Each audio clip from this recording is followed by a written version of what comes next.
First, let's recall our pre-video lecture.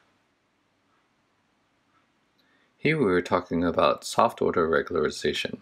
And to understand that, we're going to again think about H10 versus H2.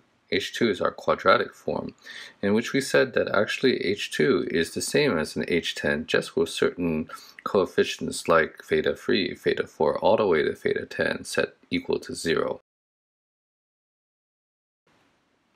Even though we have this very hard constraint, we can think of a hypothesis space HC, or constrained hypothesis, that's allowed to vary between any form of H, a higher order or lower order, just such that the square of the weights have to fall into a particular budget constraint of C. By phrasing it this way, we allow our optimization technique to place the coefficients wherever they want, but to constrain the weights to a particular limit.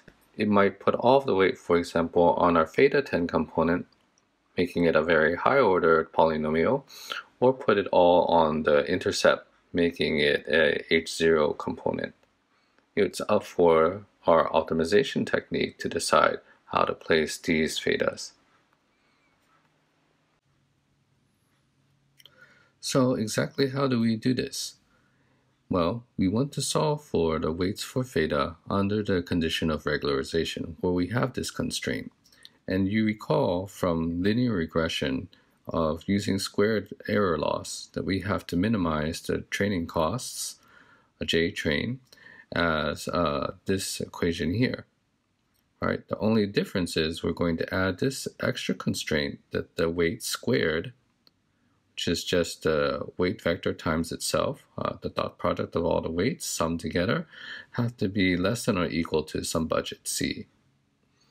We can plot this on a graph. So for example, here we have a two-dimensional plot where we have the bias term theta 0 and theta 1, and there's some parameter settings that we can set, maybe where we have the weights to a positive space, so we'll just confine it to this upper right-hand quadrant.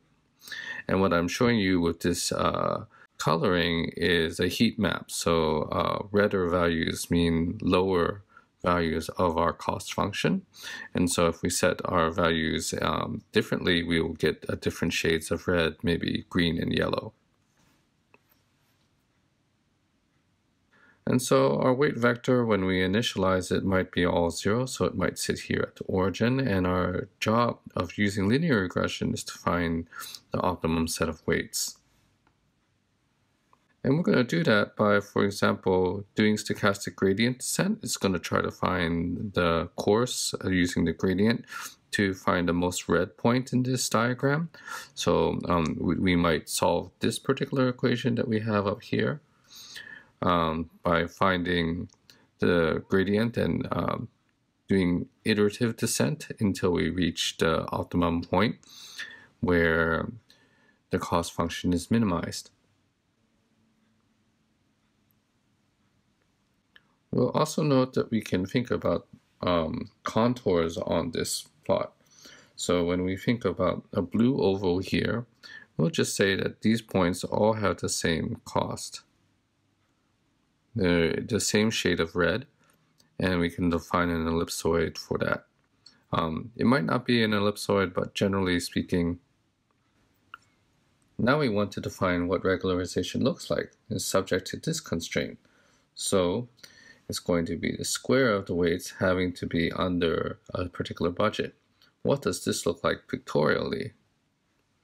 Well, it's going to be ending up like this, where we have a circle or disc that encompasses a region where any point in this region, for example, this one, or even this one, would satisfy the constraint of having a budget C and a particular setting, wherever my point is, would be a feasible setting of the weights.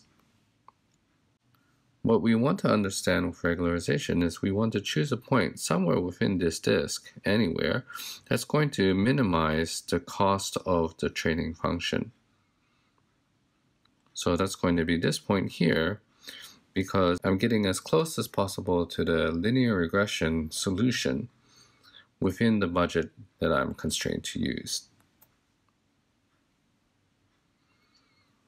Now, if I have a much larger budget, let's say where C is some large number, then the disk gets bigger. And in certain cases where I have a large C, I would be able to encompass the linear regression solution by itself. In this case, the regularization doesn't take any effect at all because the budget is large enough to encompass the ideal optimal solution, which is our solution for linear regression.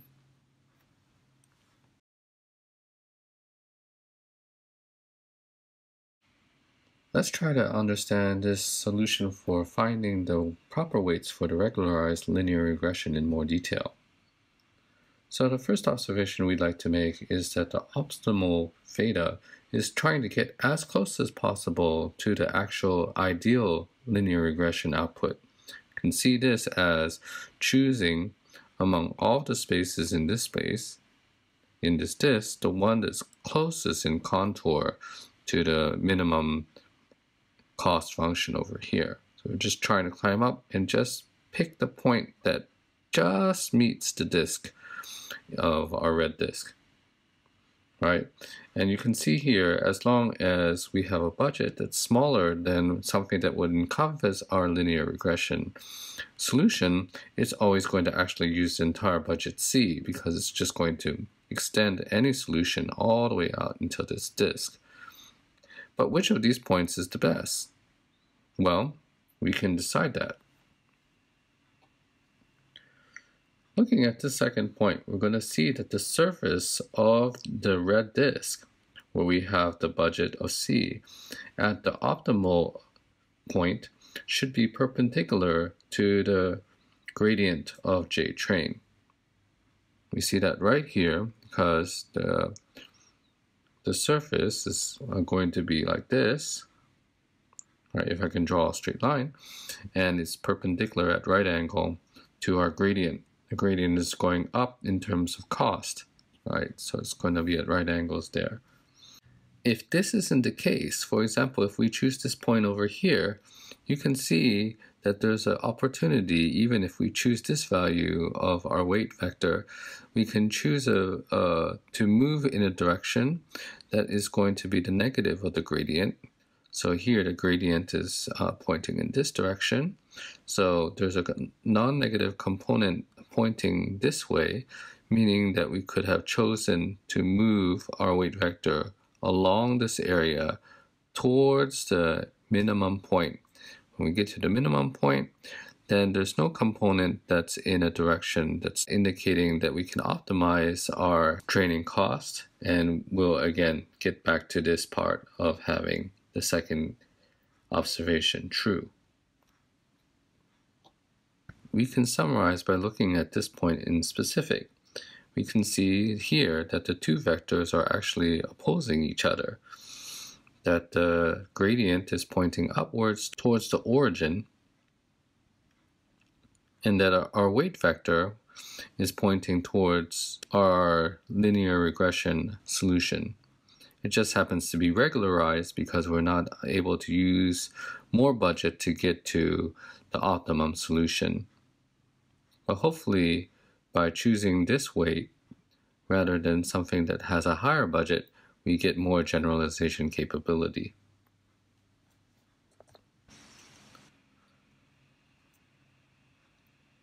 So what does this get us? This gets us a very nice equation that embodies this idea that these two vectors are opposing each other. Namely, that the cost gradient for a regularized linear regression is going to be in proportion to the negative of the weights itself. And because it's proportional, we can define whatever proportion we want by setting another parameter over here, lambda, that we can define in convenience. We can set this in any way we want so that it satisfies this constraint that is proportional. We are just adding this particular coefficient of negative 2 over m to make it more convenient later. You can see where we might be going with this because the 2 is coming from a derivative of something squared, and the 1 over m is the same case of the averaging that we have seen in the previous linear regression case. Let's work this out. But we also want to note that there's a correspondence between our budget and the lambda. And this is very easy to see. When we have a very large budget, C, meaning we have a large radius, something maybe about this large, okay, going around the entire thing, what happens to the idea of this lambda, right? If we look at this constraint up at the top, we have a constraint that's not really much of a constraint because our budget is big enough and we can encompass the actual solution for the normal linear regression. This particular constant will disappear. And the way we get it to disappear is by obviously setting a very small numerator for this constant. Then if it's close to 0, this term will disappear. Of course, the flip side is also true. Let's say we set lambda to a very large amount, okay? Then this penalty is going to be very large, and basically the circle size will keep on shrinking until it becomes this point. Meaning that if we set regularization very hard, it's a very strong dose of medicine, we basically don't let the weights vary from 0 at all, and we'll get a flat line as the hyperplane of choice. So we're going to go with the idea of finding a closed form solution for our regularized linear regression. I'm going to call this augmented error because we're taking the training error and augmenting it with a regularization term. Unconstrained, meaning just a normal linear regression, we have this, right? It's just an average of the component cost of the pointwise loss between the predicted value, which is the weight vector times the observations, minus the actual values of those points. We're going to square them to get a linear regression solution. In terms of a matrix form, we have something like this, which is just expanding those squares out. This is just a matrix formalization of it. You can certainly work it out with the individual equations for all j equals 1 through m of the points here. But how does this correspond with the constrained solution? What does that look like? Well, it's going to be the same like we said before. We're going to have identical terms. It's just that we're going to subject it to this hard constraint that we're going to turn into a soft one of having a budget and the squares of the weights not exceeding that budget. And now recall from the last slide that we saw that the gradient of the training cost is going to be pointing in a direction that is proportional to the negative of the actual weight vector, and that we could define a proportionality constant of however we'd like. We're going to parameterize it with this lambda and add a proportionality constant of minus 2 over m, just to make the math now that we're going to go over work out better. So how does that work out? Let's see. We're going to restate the minimum of our augmented error with respect to theta, because this is what we're trying to change. It's going to be the cost function of the training cost plus this parameterization, right? And how does that work out? Well, when we bring things down, we're going to get something like this. 1 over m x theta y transpose x theta y. This is just copying from over here. But because we've defined the proportionality constant this way over here, when we take the square, the 2 is going to come out. And we can cancel that out, and we'll just have the same proportionality constant as before, and we'll get lambda theta transpose theta. Now we know what we want to do with this. This is a minimization function. How do we solve a minimization function?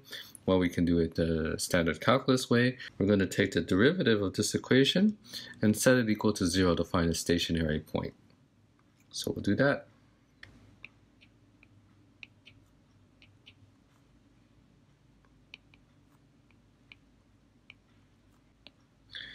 And because this is a whole vector, right? Theta is a vector. We have a vector of zeros that we need to set.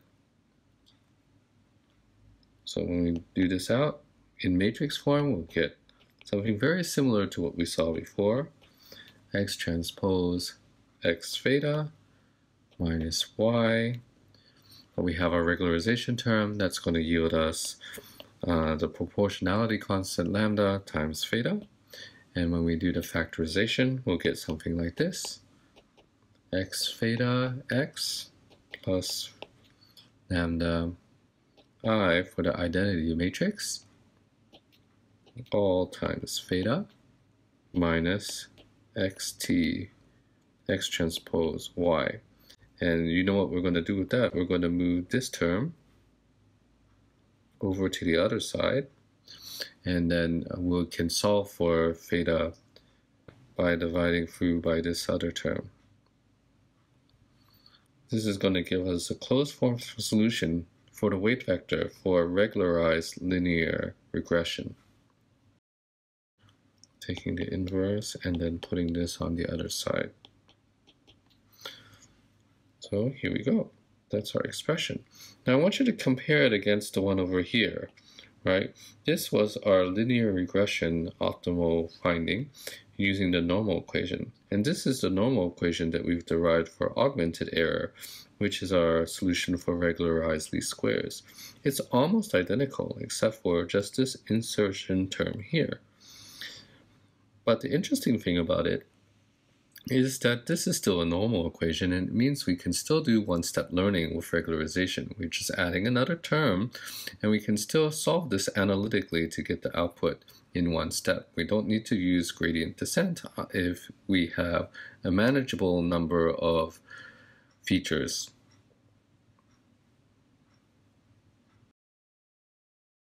And so on the next slide, you can see all of this written out for you nicely. Hope you've been able to follow our narration.